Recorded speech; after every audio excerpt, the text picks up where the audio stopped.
Hello and welcome to LangTime Chat Is that how it starts? episode. No, is that how it starts? Yes, Are you sure? 21-ish. There's a red line. 20. I don't remember. Mm, I know. Last time I totally wow. forewent this process, and then you were like, "What is a podcast episode if it doesn't start with you not knowing what episode it is?"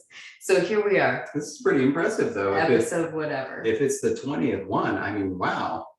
One episode a year. We've been doing this for 2 decades. A month, David. A month. You're so off. Okay. So. You remember when I was 20? No, because I didn't know you. Well, I knew me. it's a shame for you. Was it? Mm-hmm.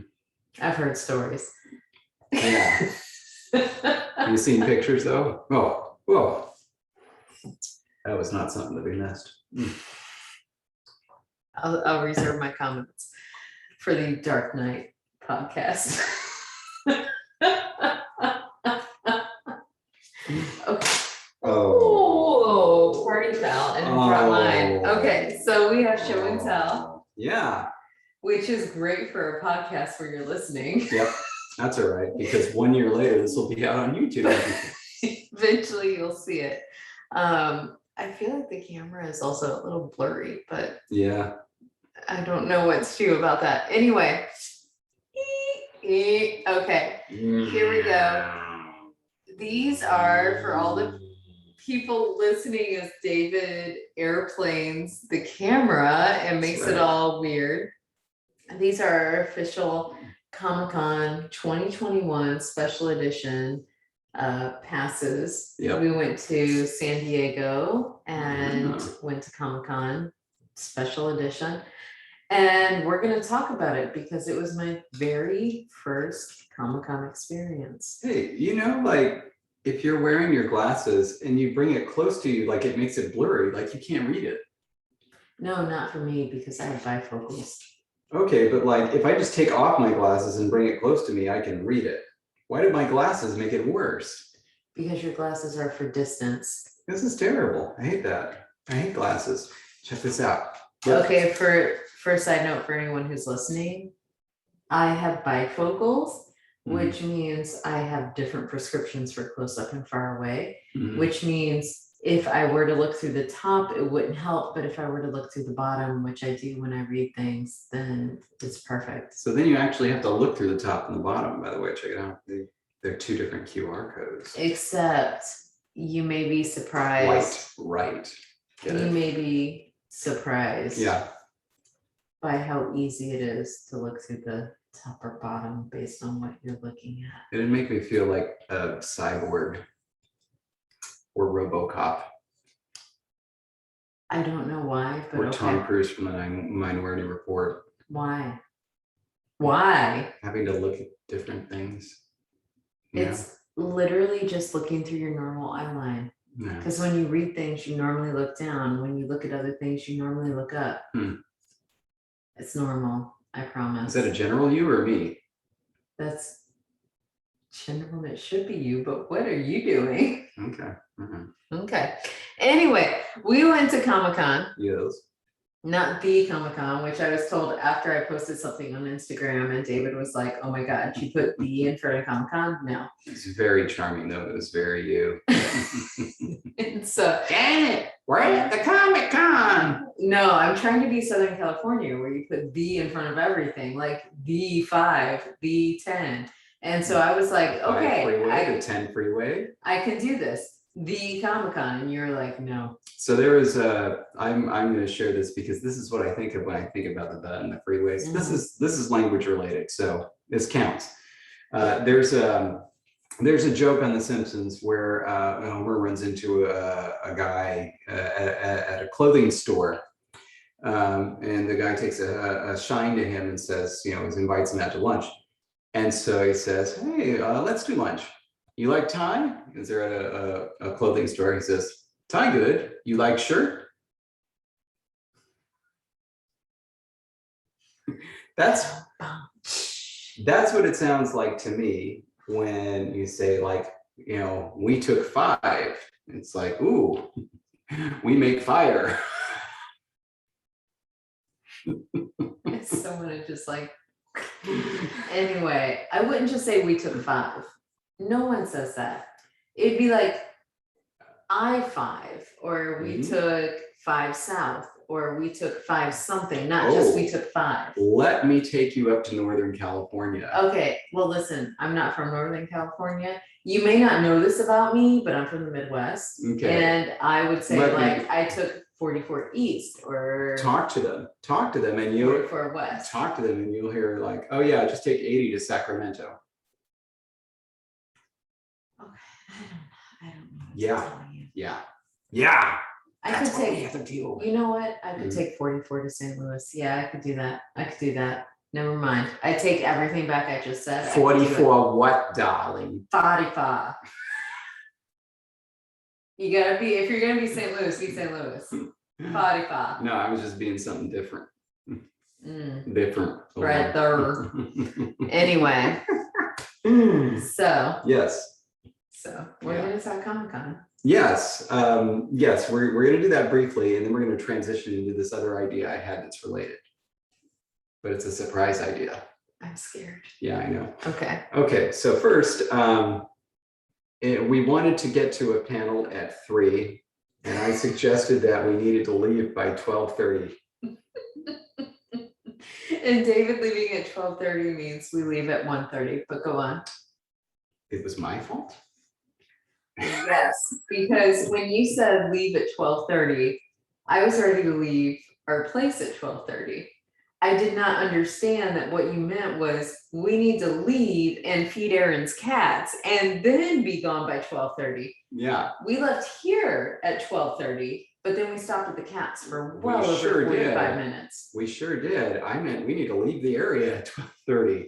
And I heard we need to leave at 12:30, so I was ready and we left at 12:30. If you leave at 12:30, that gives you an hour and a half with a little bit of wiggle room to get parked.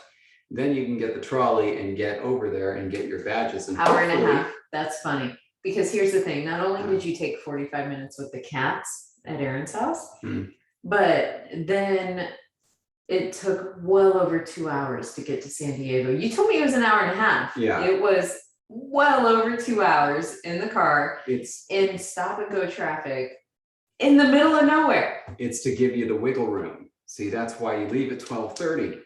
Because We left our then house at 12:30. gotta leave the area. You gotta leave the area. It's just So anyway, all that is to say, we totally missed the 3 o'clock as well as the 4 o'clock yes, that we did. we had potentially wanted to see. Yeah, But yeah. we were able to see the 5 o'clock. Yes, we were. But first, of course, we got into the dealer's room, and also this was interesting. This is probably a good light introduction for Jessie's Yes. Comic-Con experience, because the way I would describe it would be like near empty. It was like, And I want to cut you off there for just a second because I agree. And I've never been to a full Comic-Con. And Impressive. even I, as I was walking in, was like, oh yeah, this is not yeah, even close to any sort of minimum capacity that they would normally have. I could sense that, if for no other reason than the fact that they had you follow a blue line, and the blue line was literally in the middle of an empty room, and I'm like, normally they need the blue line for something. Yeah. And like, I totally get it. And yeah, I 100% say I get that I had a light introduction, but also I 100% appreciate the light introduction yeah. because people. Oh yeah, Go. it's like it really is like spring break, or Mardi Gras. Yeah.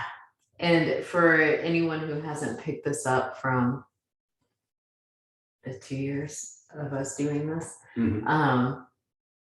Crowds are an issue for me.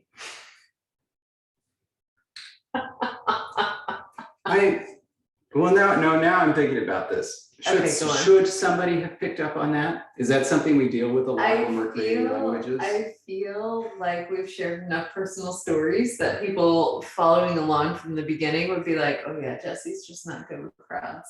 We should, you know what we should do? We should start streaming some of these episodes from, like, you know, the beach in the middle of summer, or a sporting event. No, Yeah. no. A grocery store on Thanksgiving. Listen, you had to deal with me in the airport for Thanksgiving travel. I don't think you want that. Yeah, let's deal with it anyway. We had two very easy airport experiences. We did, and yet I believe at one point you were like, "What's the bee in your bonnet?" That's exactly what I said. That's an expression I use all the time. That's what you said. Because I was freaking out because there were people. Anyway, go on. Jessie Ann, what's the bee in your bonnet? You totally said it. You can't deny it. Stop this pretending.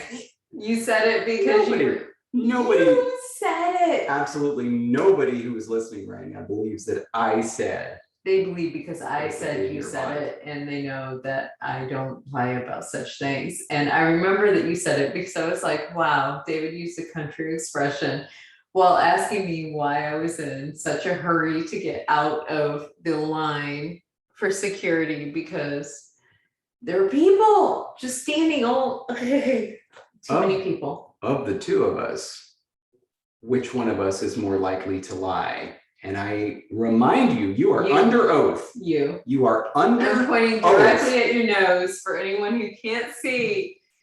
David. It's not growing. David. It's not growing. You're not Pinocchio. That's right. And you're more I'm a likely to good lie. boy. I tell the truth. Okay, let's get back to Comic-Con. Yeah, because at some point in time, I am going to need to tell you about the actual Pinocchio, the one that was written in Italian, because I've read it. And let me tell you, it is not what you expect. Okay, so we did get into the dealer's room, though, which was nice, which was the size of the dealer's room that it is ordinarily, just with fewer of the big name vendors. But we had a fascinating experience right off the bat that we didn't discuss afterwards, but I want to discuss now. Oh no, I think I know what you're talking about. Yes, indeed. Because first I thought, well, I mean, the first thing that I thought in my head as Jessie was accosted by somebody and then turned to speak to this person, I was like, wow, we are in the first row. We're going to be here for 4 hours. Listen, first row as in like row what 3100 or something. Yeah. And so like it goes all the way to 0, each row by 100. So we were literally like walked right in. I was excited because on one half of the row, I was like, ooh, books. I'm gonna look at these. And from behind me, I hear someone go, oh, you like books? And someone was very excited to show me books. And so I turned around. And so David, pick up the story. And so there was a gentleman that accosted Jessie in saying that he had just published his first novel, and that this novel had 3 created languages in it. Yes, 3. How about that? Now, do you think that he just brought that up because you were there? No, I think he was bringing it up to everybody because he was. It was a selling point. Right. And so then I thought, I wonder where this is going to go. And then Jessie said, oh, that's cool. You know, we create languages too. But he did not pick up on that bait. No. Not a bit. No. And I didn't say a thing. And I wasn't going to say anything on her behalf. I was just like, she had the opportunity. You had the opportunity to flex on this guy. I'm not gonna flex on someone who just published a book and like good for them. And so anyway, I hope that he figures out later who we were. And I just asked questions. I wanted to know, where the language is published online. What is your first name so I can find you? And you know. Very, very, very nice. You also said that we might come back. We didn't, but No, but I did like flip through the book and find some examples of the language, and that was exciting. At mhm. least one of the 3 languages. But yeah, I wasn't sure in that moment. I was like, I wonder if David's gonna pick up and be like, I made Dothraki. But no, there was nothing. And so I just kept chatting with the guy because, you know, good for him. He published a book and I was happy for him. But yeah, it was fun. We had the chance. We had the chance to name drop ourselves. Listen. We just let that ball lie. And I'm going to show our badges again. They say professional. Where is it? They say professional. They have our names. That's all you need. And if they don't pick up, then you just like chat like people. Because people chat. No. Oh, sorry. Yeah. I'm skipping ahead like 2 hours. Okay. No, an hour. Because we went through all the exhibitions. Yeah. Because we were late for the talk I wanted to go to. And we were just late enough. There was no way we're going to get to the room for the 4 o'clock, which was like a second backup kind of talk. But when we got to the panel after that, so the 3rd panel, which was a lot of fun, by the way. There was somebody dressed up as one of the witches from Hocus Pocus, and I will show you an image for anyone who is watching on YouTube much later. But her face mask even like matched the whole outfit, and it was amazing. I was so excited. And so yeah, I was very excited about that. The costumes are great. That one was my favorite. Yeah, that was good. And David was very excited when he drove me to Comic-Con. There we go. Because Jessie's car has 2 things, which is just amazing. I've never had it in a car, never seen it in a car. I mean, lots of cars have cruise control, but this car has cruise control that will slow down and speed up depending on your distance from the car in front of you. So like, you don't have to worry about traffic suddenly coming to a stop. It takes care of that for you. So that's A. And B, it will actually keep you in your lane. And so it is an automatic robot car. It's amazing. The only catch is they want you to like keep your hands on the wheel. Ridiculous. And so like if you have your hands off the wheel for like, I don't know, 20 seconds, it starts flashing a warning at you to put your hands on the wheel. More than 20 seconds. You were trying to drive for minutes at a time with your hands completely off the wheel. It's fewer than 20 seconds. I think it's probably a 15 count. So frustrating because it has the capability to be a fully robotic car and it just doesn't do it. Because it wants you to still drive it. It's ridiculous. It doesn't need me. It's better than me. Anyway. It knows it's better than me. It just is lazy. That was David's face when he realized that those features were a part of the car, even though I had told him before and he didn't realize what they were. No, gosh, just extraordinary. Okay. But moving on with the Comic-Con experience. Yes. The Comic-Con. Yeah. Did you invent the Comic-Con? Anyway. That was a Social Network reference. I've never seen the movie, but I've seen the commercials several times. I've seen Social Network, the movie. I'm not surprised. Anyway, moving on. So yeah, we started in the exhibition room, which, by the way, the only other large conferences I've been to have been coaches conferences. Because like academic conferences, when you go into the exhibition room, it's really just like publishers with books. And so it's not like a lot of products, and it's not huge really. It's just like a lot of publisher booths. So it's very different. But the only other conventions that I've been to that have been similar to this have been coaches ones. I have gone with my dad to baseball coaches conventions many times over.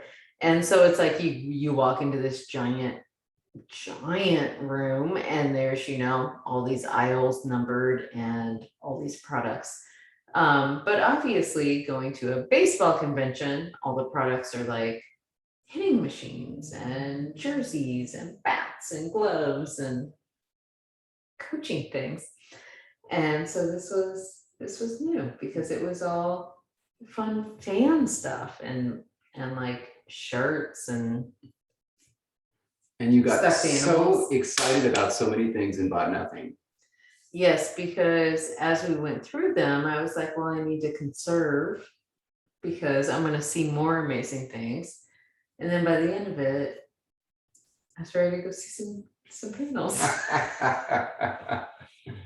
And so, yeah, no, I bought nothing, which is probably good because it's you know what? It's the holiday season, and I've been spending way too much on other avenues. Yeah. Other people. And so I needed to conserve my expenditures. So it was a good thing. But I saw a lot of things I would love to have. Well, I mean, they were just there, so. I'm also fascinated by the fact that Friends has made it into Comic-Con culture. Oh yeah. I mean, no, but this is fascinating to me because when I think Comic-Con, I think so many things from, Marvel, DC Comics, any sort of comics, Archie comics, independent comics, all of those fields, as well as anime and like all, I don't think Friends. And like, it was really fascinating to me because it's not like other sitcoms were really well represented. So it's not like, I don't know, How I Met Your Mother or like any of these other sitcoms are represented. It was just like Friends, and then all the other ones that I was like, oh yeah, I totally see why that's here. Friends. Yeah. Is that Comic-Con? Well, it's a very big show. Well, I know that, but like I would not associate it with Comic-Con culture. Well, here's the way it works, especially with the vendors, of course, because they what they want to do is just sell stuff, right? Sure. And so what they figured out is that the type of people that go to these things are of a certain age. Okay. And it's like there are certain tentpole shows that may not be, science fiction or fantasy, but that people of that age are very much likely to be interested in. And those are basically Friends, The Office, maybe Parks and Rec. I did not see The Office or Parks and Rec represented. Oh, there's Office stuff. I did not see it. You should have pointed it out. Anyway, I only saw Friends from like sitcoms that are like separate from the sci-fi fantasy stuff. Yeah. Where was The Office stuff? No, it's all around. Where's Parks and Rec? I didn't see it. Yeah, keep your eyes peeled. I hate that expression. I have a feeling I know why. I have a thing about eyes. Okay, anyway. That's the weirdest thing to have a thing about, but you so do. Oh my goodness. You never would have made it through a Fire in the Sky. What's that? I remember the supposedly true alien story movie that came out in the mid-90s? No. Wow. Mid-90s, I was in Missouri. You expect me to know these things? Well, I mean, that is where these stories come from. Ouch. Anyway. Okay. Anyway, so we did finally make it to one panel, which was fun. Yes, which was like I don't even know how to describe it. It was like a debate style competition game panel, where it was like puppets versus voice actors versus like podcasters. And they each had to pick a team of people based on like who they represented. And audience members got to shout out suggestions. And one of the suggestions came from me. I shouted it out because it was like a scenario was, okay, you have your, your 4 people that you've chosen, from these genres, including everyone from like Duncan, Idaho to like Charles Boyle and The Cabbage Merchant. Cabbage Merchant from Avatar, yes, There's Last somebody- Airbender. There was somebody from Squid Game. Oh, and Star Wars, Anaheim. Anakin from the Phantom Menace, I said specifically from the Anaheim. Phantom Menace. Anakin. Yeah. Okay, I'm obviously not a Star Wars person, I'm sorry. Anakin, you want? Anakin, but only from Phantom Menace, not Yeah. from any other generations. That's all right. There were other mistakes made. So, for example, somebody was holding up Nala from Legend of Korra, and the person on the panel continually referred to Nala as Naga. Okay, see, mistakes were made. And anyway, one of the scenarios was, okay, like each team had their 4 characters selected, and they were doing Black Friday shopping, and it was, like, what items are you gonna buy? And it was audience suggestion. And I very loudly shouted near the beginning, "Tickle me Elmo." And it made it. They did it. And so there were these like 4 characters from each team vying to get the Tickle Me Elmo. Yeah, I just embarrassed myself. It was Naga. Oh my God. Nala was from The Lion King, but I just thought Naga was a Naga. Why would they name it the same thing? Gosh, I'm judging you so hardcore right now because me and Anaheim or Anaheim or no, I just admitted it. whatever. I could have said nothing. But they would have known. Someone out there listening to this would have known. No, but like I could have just not brought this up at all. Yeah, but you did. But I did. And now you made a fool of yourself. And Mark Twain says, that's right. Look up the Mark Twain quote about keeping your mouth shut. By the way, apparently he never said this in his exact words, but nevertheless a true quote, which was, "The coldest winter I ever spent was a summer in San Francisco." He apparently never said exactly that, but intimated something like it. He would not have said that because he's from northern Missouri. No. He said something to that effect in his travel journal. Sure. But like, I'm just saying literally northern Missouri, way colder than San Francisco. You've never been to San Francisco. You don't know. I've been in northern Missouri. You don't know. So cold. God. Okay, when you say so cold though, having lived in northern Missouri, there were days where it was actual temperature 25 below zero, wind chill, colder. And we had frostbite warnings out where we could not be outside for more than 5 minutes at a time without freezing. And I literally walking from one building to the next on campus, this was while I was an undergrad at Truman State, walking from one building to the next, because I went in and out of buildings walking across campus, but these 2 buildings were further apart than all the other buildings, and I needed the farther building. And by the time I got there, my eyelashes were frozen shut. So you want to say cold? Yeah, that's cold. Also, that same winter, my roommate, who kept her shower supplies like up on the windowsill because, it was like a little convenient parking spot for her little caddy of shower supplies, her shampoo froze inside the room. Inside the room, her shampoo froze. You want to talk cold? Let's talk cold. You died 17 times while you lived there. No, I didn't. Of frostbite. I'm still here. Died. Only parts of me. And you were preserved perfectly. They're hoping to chisel you out one day, Mhm. but unfortunately, it's still negative 159 at Truman State. I'm just saying, you want to talk cold, let's talk cold winters. We ain't And been there's there. no way that Mark Twain was like, San Francisco is colder. No, All right. just no way. You talk for a little bit. I'm gonna find it. And if he said it, it was metaphorical. The people are colder. Nuh-uh. The No. culture is colder because in Missouri It's the wind it's whistling off the Midwest. bay.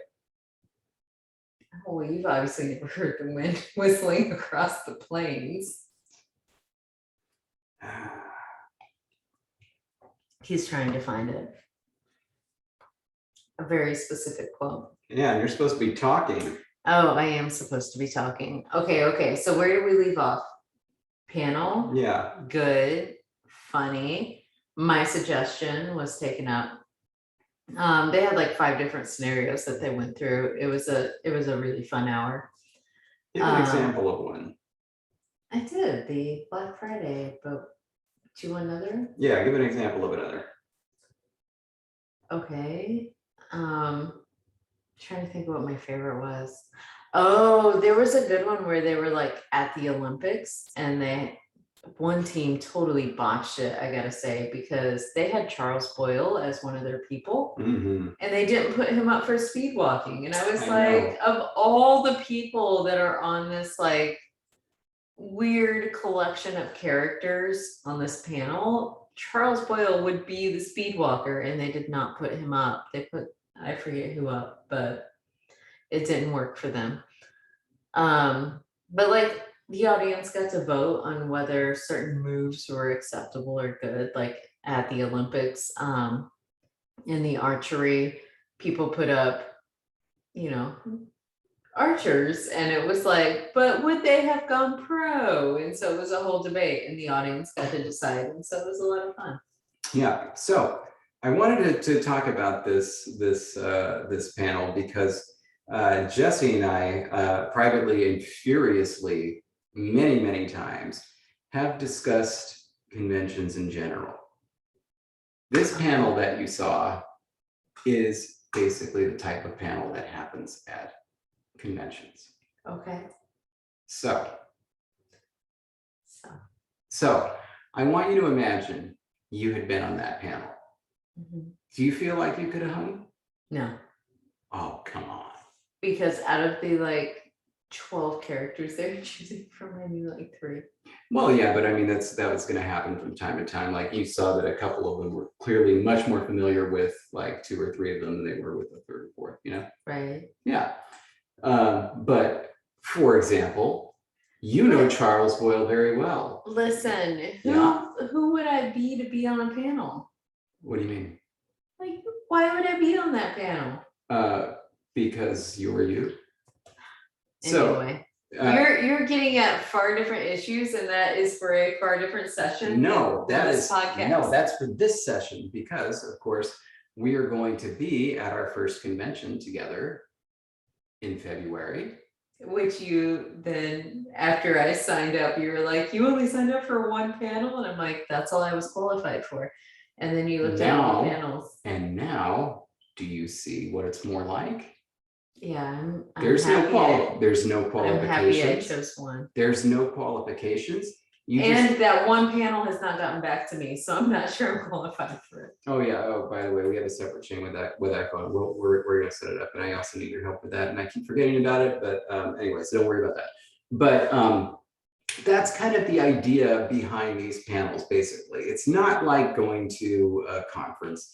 You're just up there to talk somewhat. It's also not like coaches conventions where it's a lecture / talk. And right. So like I was very confused, and you were confused about why I was confused. And I was like, but this is what I have experience with. And now you have more experience. No, I went to 1. That's what it's like. So basically you get a topic, you get some people up there, and you just kind of have fun with whatever the topic is. But what if the topic is something you're like, okay, let's move on? What do you mean? There are some topics that aren't so fun. Well, yes, there are definitely topics that aren't so fun, but there are topics that are fun. But how do you know if you just get on a panel? Well, you see them beforehand, and you could say, I don't want to be on this, but here's some that I've done. Bad book to movie adaptations. Okay. Would you have something to say about that? Books that you read that you've liked and they made a movie about it, and you didn't like the adaptation? You know, I actually have more to say about the movie adaptations that were better than the book. Well, then, that's something. Already you're interesting. Because everybody else is going to come up saying, like, you know, just with a laundry list of the usual ones. Like, yes, but that's uninteresting to discuss. Better to discuss are the movies that outshone the books. That's right. See, and there you go. Already, you're already geared up to be on this panel. It's amazing. Usually, the one that I share, by the way, is The Crow, because I've actually read the graphic novel The Crow, and that is, yeah, that was one that probably should not have seen the light of day, in my opinion. But somehow they made that movie out of it, which is not a great movie, but it's a very well put together action movie. But a dude died while doing it, so have some respect. No, I liked the movie The Crow. I'm talking about the book. Nobody died for writing the book. No, but That I'm was talking Brandon about Lee. the That was movie. Bruce And you Lee's son. said a bad book. Oh, no. Movie No. That was the example I share when I say this is a movie adaptation that's way better than the book. Oh, I thought you meant Sorry. the opposite. No, No, it was no, like, no, no, wait, have some respect. Okay, okay. And then sometimes there are bad adaptations that are nevertheless pretty okay movies on their own. And for example, The Never-Ending Story. The book was absolutely phenomenal. One of the best books I've ever read. The movie can't even touch it, but the movie's still fun. You've seen The Never-Ending Story, right? Well, yeah, like long time ago. Wasn't it fun? I don't remember thinking it was fun. Snap. Fair enough. All right. Anyway, so that's an example of one I've been on. Another one is just like, created languages in fiction. Yeah, but that would be one that I would feel like, okay, I can talk about, except not really, because so we've got two existing creative languages in fiction. What if they were talking about ones that I'm not familiar enough to be able to say something interesting about? What do you mean they? You just talk about the ones that you're familiar with. But what if audience panel, other people, and then I just sit there and I'm a bump on a log? I don't know. Usually the audience doesn't participate until later on, unless it's one of those audience participation ones. One that I've done several times I really enjoy. I do it with this one person at Conbust. It's called 3 Things from a Hat. And what you do is you pass around the hat and everybody in the audience writes down a character, a place, and like a thing, like a tool or an implement, right? And they just write down a bunch of them, you put it in the hat, and then you pull them out. How do we make sure we get one of each? I don't remember. I'm not the one that has to set that up. But anyway, you pull 3 out, and then you make up a story using those. I would hate that. Oh, it's so much fun. I would hate it. It is so much fun. Listen, when I go to conferences, I'm super prepared. I got my PowerPoint or Prezi or whatever presentation I'm doing. I've got it down. I've practiced it. I've got it timed. I've got everything needed. I am not good with the surprise elements because, like, in a classroom where I'm still leading the classroom, I can do segues and I can be like, well, you said this really off the wall thing. Let me tie it back into what we're learning because I'm still in charge of what we're learning. Yeah. I can't do those kinds of panels. No. Well, what about a panel on, for example, conlang pedagogy? If I knew where we were going with it, yes. Nobody knows where it's going. It's a Ouija board. I'm not good with those. I'm much better with. I disagree. I'm much better with you have X amount of time, present this thing, and I'll be like, okay, I'll present this thing in X amount of time. But when it's just like, a bunch of people at a panel and like everybody's supposed to talk, you know, I'm not gonna speak up. I disagree. I No, think no, you are a back up. master of Back up. improvisation. You know, I'm not gonna speak up when there's a whole panel of experts by me, right? Okay, but nobody's an expert. Except, let's just acknowledge the fact that if there are a bunch of people around me, all of whom are like, I'm on this panel because I do this thing, I won't speak up, and you know that, right? No. Yeah, no, you're shaking your head. That's not what these things are. That's a different thing. That's a different thing. No, that's, if it's not a panel, it's a presentation, and I'm ready for the presentations. I'm ready for that. But if I'm on a panel, I'm gonna let other people talk and I'm just gonna sit back. I disagree. When will you see me on a panel that you can disagree? February 2022. That is in the future. You've not yet seen me on the panel, and I'm I looking at hate it to right tell now. you this. I hate to tell you this, but I'm gonna sit back because it's like other people have things to say and I'm gonna let them say them. You know, this is gonna be on YouTube after that. Fine. And we have very different approaches. I know, but we're gonna see how right I am. Okay. All right, but anyway, this is the reason I wanted to bring it up. First, anytime I go to any panel at Comic-Con, it's like this. You know, there are two different ones. Obviously, there are the professional panels, which is here are a bunch of the actors from this show promoting this show. But then there are these other ones, like this one, which was, you know, choose your characters and have them, you know, fight it out in these imaginary scenarios. Every time I see one of those, there is absolutely no reason I shouldn't be on every single one of those panels. And yet I'm not. I hear that this is apparently something that an agent needs to do, but it's probably talent agents, not literary agents. I don't think they do that as I much. just want to point out that you're like, I should be on every single panel, and I'm like, I should be on no panel ever. This is our personality right here. This was perfect though. There were teams of two. It was perfectly set up for us. We're gonna sit next to the puppets. And the puppets are great, and They were. They will needed to not take that project a away. little bit more, but No, I thought they were perfect. no, I wanted to sit closer. Anyway, I chose the seats. Also, you know what they do? They do this at Comic-Con, because I've been on several panels at Comic-Con. There are never enough microphones for the people on the panel. You have to They each had share. their own. No, they didn't. I'm pretty sure they each had their own. No. For example, Team Plaid had one microphone. And so You took a picture. I swear they each had their own microphone, except they weren't all leaning into it. no, man. And so sometimes they like pulled back. He's gonna pull up this picture because he took a picture of this particular panel, but I swear they had their own microphones. Okay, looking. Well, that's really not a good picture. What were you taking a picture of?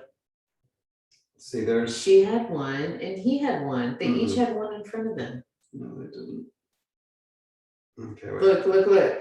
He has one there, she has one there. Okay. And theirs are below because they're puppets. Right. And he had one. He doesn't have one. He had one in front of him. He has a plaid shirt. You Okay. can't see it. Oh, you're right. You're right. Yes, they each had their own. Then why was she always leaning over, why was he always leaning over into that microphone? And why were they passing it back and forth? They weren't passing, and it was just that he was leaning over towards the puppets to talk.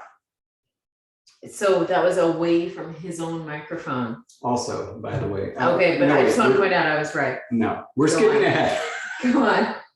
Sorry, I was about to skip ahead, but this is what I wanted to say. Anyway, the point is, yes, I should be on every single one of those panels. That was the point. No, actually, that wasn't the point. This is the point.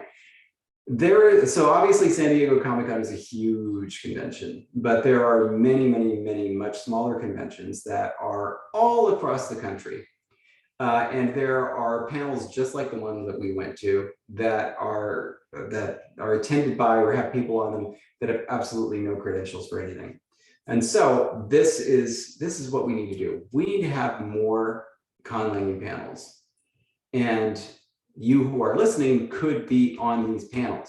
It doesn't matter where you are, there's a convention near you, probably within 50 miles of you. And so what you need to do is you need to find out which conventions those are, see if you can get them to do some conlanging panels and have them put you on it as a conlanging expert. See, that's where this is headed. And so with that in mind, I wanted to suggest two things, but then I forgot what they were. In fact, I even forgot the number of those things. But I will say that You said two things, so two. I know. Literally two. I know, I just said two because it sounded good, but I forgot the actual number. But also, when you're on a panel, be sure you talk to the audience and not to the people to your left and right. That was something that they were doing far too much of, in my opinion, at the panel that we went to. It's just, it throws off the sound, especially for those of us whose hearing is, seeing better days. It's much better. I.e. David. Yeah, it's much better if you talk directly at the audience. Anyway, though, but the point was, like, these things are not so scary to be on and be a part of, as Jessie will know by the time you watch this on YouTube. And the more that we get panels out there talking about language creation, the more people know about it, the more people have some kind of a, stake in it, the more they pay attention to the created language stuff in television and movies, the more jobs there are and the more conlangers there are that can get those jobs. See? Except, I'm sorry, but you started this by kind of poking fun at the author who pulled me aside and was like, there are 3 invented languages in this book. No. I wasn't making fun of the author. It's the situation where we could have just totally blown up his spot, but we did not. But also, we should have bought that book. I felt bad. It was only $20. I swear. Anyway. Do you remember his name? Yes. What? C.S. Gunn. Oh, I bet he's got a website. He's got to have a website. And so if you find it, we can buy the book. Probably cost me. But $20. also we didn't go through the exhibition site again because I was overwhelmed at that point, because I get overwhelmed with people. And so that was a thing. So if you haven't picked up on this yet. Do you remember the name of the book? No. I can remember the cover if you pull up like a website. But this is something we should look for later. Yeah, it goes. What was that? What was that? That was my little voice. I can't find it. We'll look later. I mean, I'm sure we could also look it up by San Diego Comic-Con and find out all the exhibition people. It's a thing. It's fine. That would be. We could. And I asked about a website presence because I was literally gonna like promote the website presence, but there was none because I even asked about it. Yeah. And I would totally have been like, hey, go check this out. But yeah, that really puts a bee into my bonnet, if I may say so. I'm telling you, conlangers these days, you gotta have a website. I mean, you have to have some place to send somebody to. You can't just send them like a Facebook page or your Twitter or something. You have to. There has to be like this is a place where you can see my work, even if it's on a wiki or something. Listen, but also, I totally support the conlangers out there who are just doing their thing and don't want that, because I never put any of my work out there until you were like, you need to put this out there. And even then it's really only on Fiat Lingua. It is not on any of my websites, any of my other presences. I don't have it on anything because I approach social media very differently than you do. And so, all that is to say, like, I 100% support the conlangers out there who are like, I'm just doing this for me. I'm going to have it for me. If you do want to be out there, though, please know that there is a receptive audience, and like, people are going to be happy to see it if that feels like the right move for you.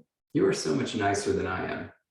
What I was going to say, if you're at the point where you're selling a book, you have to have a place to send people. But also that's like, that is a level up from what I was thinking. If you are at the level where you are talking to other conlangers and you have conlang work, it is very helpful to be able to say, well, I've written things up and you can see it here. Not like I have a whole smattering of docs, Word files like on my computer somewhere. You are so judging me right now. Your stuff's up on Via Lingua. Now, and yet where was it Well- before? Where was it before, David? Okay, but like you actually weren't at that level. You weren't at the place where you wanted to talk to other conlangers and share your work. And you judged me. I mean, You judged me so hardcore that the first time I presented at a language creation conference, you were like, I'm gonna hate this person because she's not a conlanger. You just didn't know it because I kept my work to myself. I hated you well before. Exactly. And so you judge me so hardcore. I'm just saying, listen, like, I got your back. If you want to keep your work to yourself, I get it. If you are ready to put your work out there, I just want you to know that there is a very supportive audience waiting for it. I know hypocrite. I judge. You do. I'm very judgmental. You judge the people who keep it back. You judge the people who put it out. I'm just saying, like, I'm ready to give you a conlang hug anytime. I judge everything and everybody. Yeah, that's true. And there's going to be lots of people that cheer when I die. I'm fine with that. But not me. Anyway. You're not allowed to die. I'm sorry. I probably won't. Good. You're not allowed. I have no proof that I can. You're not allowed to until I do. Then it doesn't matter. You hear that, daughter? I mean, wait. You're not allowed to until she's of an age. Oh my goodness. Anyway, so We're good. Okay, very good. So that's I think that's about all we have to say. We don't have to talk about the entree for two that Jessie got for herself. Okay, so listen, after Comic-Con, not the Comic-Con, Yeah. after we finished our experience at Comic-Con, Mhm. David was like, I'm gonna take you to this restaurant in Old Town by San Diego. And it's this great Mexican restaurant, and it's just called Old Town Cafe, I think. The Old Town Mexican Cafe, yeah. There we go. Mhm. That's what it's called. And I mistakenly ordered this dinner that sounded very delightful. But it apparently is a dinner for two. And so David didn't realize I had ordered this dinner for two. And so he ordered a dinner for himself. Yeah. For one. But I'll have you know, I destroyed that dinner for two. It was good. I cleaned up. It was worth it. I ate a giant bowl of I never entrees. And I never would have ordered that. Like, there's no point in time where I ever would have ordered that. And so I'm So good though. yeah, I'm really glad that you got that. It was like, So God, there was shrimp, there was this fried cheese, there was cactus, there was chicken, beef, chorizo, it's called molcajete, and there's actually two different ones on the menu. There was a molcajete, which is what Jessie ordered, but then there was the mini molcajete, which is intended for one person. And I believe that's what you thought you ordered. I thought I just ordered a dinner for one. Yeah. I did not realize I ordered the giant dinner for two. But you know what? I ate it. I think there were literally these two tiny little things of cactus left, and I ate everything else. And the only reason they were left was because at that point it had cooled down enough that there was a certain viscosity that was not pleasing. I would have eaten them otherwise. Yeah. Everything else was gone, including the rice and the beans that came. That's a, by the way, that's a good expression. Nothing left but cold cactus. That does need to be an expression. That is great. That is great. So yeah. And so that was though a great part of the experience. And although I destroyed the dinner for two at this restaurant, we were walking back to the car and passed a cute little place selling ice cream. And I was like, hey, always room for ice cream. And so we stopped and got ice cream. Ice cream goes into a different stomach. I swear it does, because I should not have had room for anything after that. After a dinner for two that I demolished pretty much by myself. Like you ate a few bites, but like I pretty much demolished that by myself. Grateful for that too. Had a little taste of each of the things. Delicious. And some of them literally only a single bite, not like even a whole piece, because you were like, no, too much. Yeah. That was good choice. So good. Anyway, too spicy for David. Perfect for me. Also, I just to establish my street cred here, I want to know what you. I want you to know what she means when she says too spicy. Not like I eat it and like, oh, it's too hot, I can't eat this. It's I'm just old now. So I get heartburn. And my stomach's like, whatever. Yeah. Do me in. Yeah. Apparently. Because he ate one bite of the chorizo and I ate 4 sticks. Yeah. Yeah. Your stomach is really impressive. Thank you. I wish that my stomach would take after your stomach for so many reasons. Anyway. Yeah. It was a good experience, and I appreciate my light introduction to Comic-Cons, and I look forward to a more serious introduction. Indeed. We'll get us on a panel next time. We'll see what happens. It'll be good. All right, so I think that's this episode. I think so too. And I hope you all had a good time listening, laughing along. And until next time, stay brainware. Yes, do that. You have to stop it. You have the mouse. What? You're supposed to go to stop recording. Stop recording or end? Either way, it'll stop what we need to stop. Anyway, hey everyone, stay grammar in the meantime. Bye everybody.